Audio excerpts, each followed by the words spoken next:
and condition. Can you just walk us through this? Yeah. The doctor said, the president is doing well. His fever is gone. His symptoms are easing up.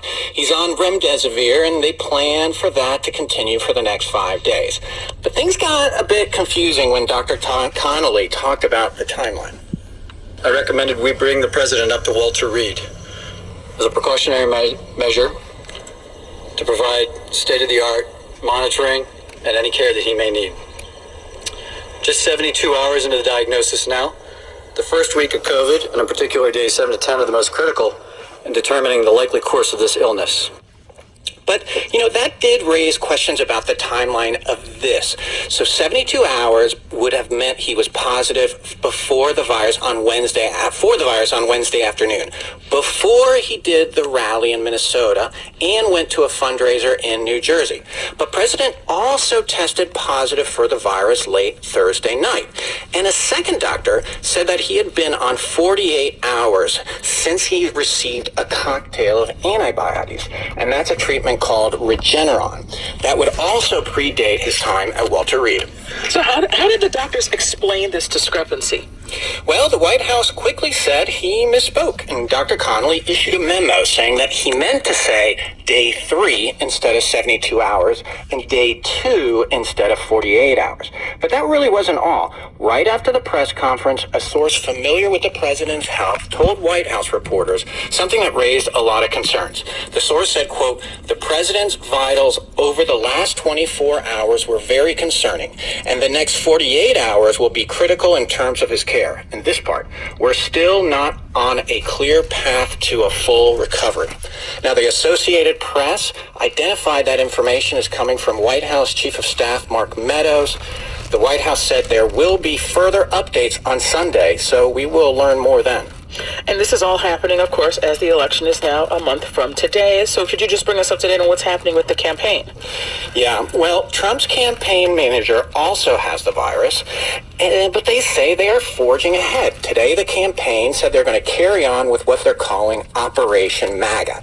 This will really get rolling on Wednesday with the vice presidential debate in Salt Lake City. The vice president also has events in Arizona and Indiana. And the President Trump's adult children are also getting involved. But, everyone is really waiting to see what happens with the president. That is NPR White House correspondent Franco Ordonez. Franco, thank you. Thank you. President Trump is not the only world leader to contract the coronavirus. The UK's Prime Minister Boris Johnson got very sick earlier this year. Brazil's President Jair Bolsonaro had what he said was a mild case, and several other Latin American officials have survived COVID. And that got us thinking about how contracting the virus affected these leaders, not just in terms of their standing among the public in their countries, but also in their handling of the pandemic. And we also wondered what dangers might the U.S. face abroad with so much uncertainty at home. To consider these questions, we're joined now by 3 NPR correspondents. Frank Langfitt in London. Frank, welcome. No problem. Carrie Kahn in Mexico City. Carrie, welcome. Hi, thanks for having me. And Jackie Northam, who covers foreign affairs here in Washington, D.C. Jackie, welcome to you as well. Thanks so much, Michelle. So let me begin with Frank. Prime Minister Johnson was famously cavalier about the virus at the beginning, Frank. I think that's fair to say, right?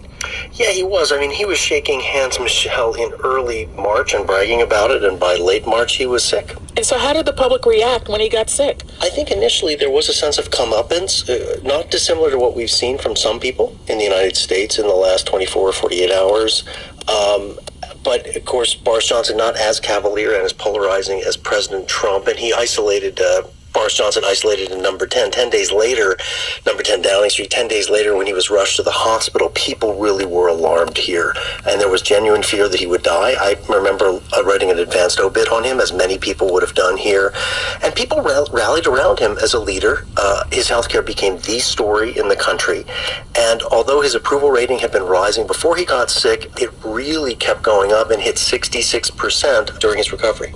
Carrie, I think it's fair to say that Brazil's President Jair Bolsonaro was even more cavalier about the threat of COVID, which has hit his nation so hard. 145,000 deaths. That's the world's second highest toll after the United States. But from the start, Bolsonaro called the virus a little flu, waded into crowds, suppressed the flesh. So how did his illness affect his standing with the public, or did it? Well, one thing you have to start off is that Bolsonaro is a very polarizing figure in Brazil, much like Trump. Given that, though, his popularity is actually higher than it was at the onset of the pandemic. He was heavily criticized and saw a drop in his popularity at the beginning over his cavalier approach. You hardly ever saw him wearing a mask in public, as he say. He loves to wade into crowds of supporters, kiss babies, be very close to people. He's a big proponent of hydrochloroquine, the anti-malarial drugs, as an effective treatment for COVID.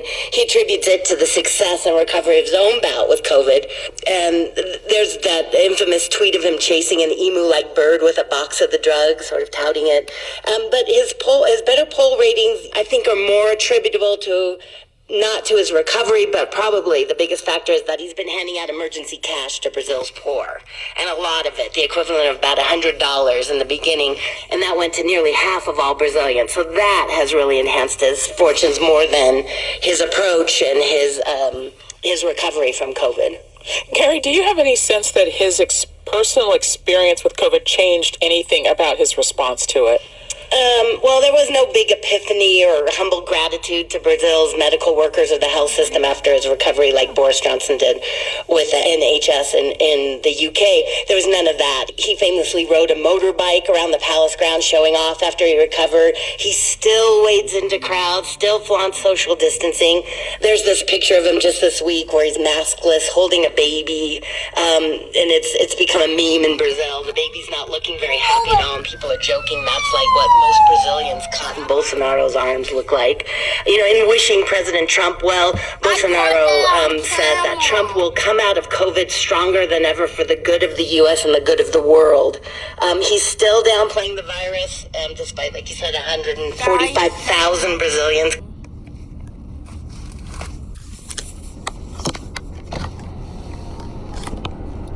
Why are you doing the office silent?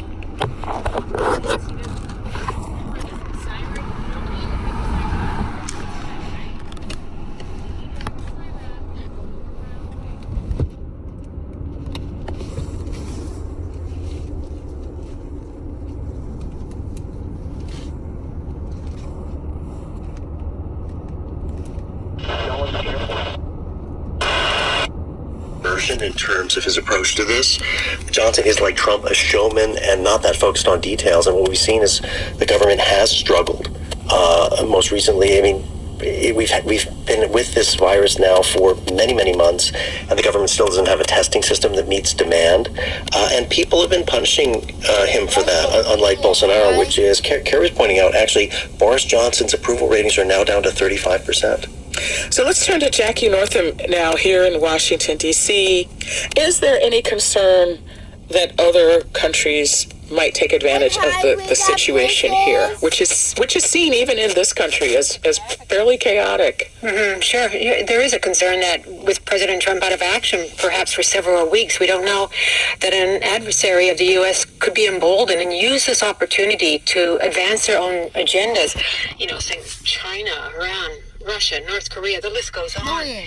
But the U.S. national security apparatus is monitoring these threats. And frankly, Michelle, the Trump administration has been preoccupied for months with a raft of controversies and serious issues. And an adversary could have already taken advantage of the situation if they wanted to. But, you know, there's this sense that allies and adversaries alike are just waiting to see the outcome of the presidential election, because that can determine how a relationship with most of these other countries is going to go. I do want to point out that Vice President Mike Pence has tested negative. Is that a yes? We also want to mention that this isn't the first upheaval in the Trump White House. I mean, the Mueller investigation, impeachment, the terrible COVID toll. So, Jackie, I guess I'm wondering if this kind of disarray, turmoil is in a way baked into foreign leaders' dealings.